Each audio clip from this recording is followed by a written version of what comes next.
two case studies, and I wanted to show you with a couple of examples what's happening. In some cases, it's evident to the client, and in some cases, it's behind the scenes. In the first case study, the client is an existing client of ours. They have a $5 million policy in a family partnership for estate planning purposes. We did not write this policy, but they've asked us to service it as part of their total insurance portfolio.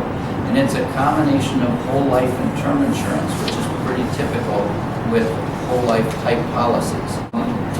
We ran a projection for the client at the current interest crediting rate, current dividends, and the policy is projected to require 9 more premium payments and then be self-sustaining from dividends.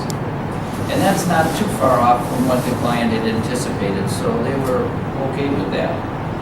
However, the interest crediting rate in the dividend calculations is almost 7%.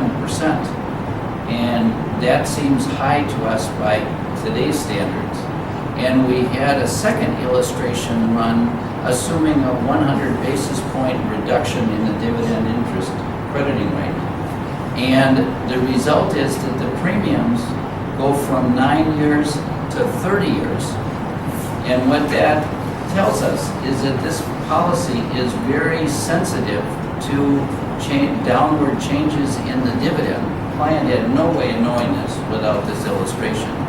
And that additional 20 years of premium payments adds more than $500,000 of cost to the policy.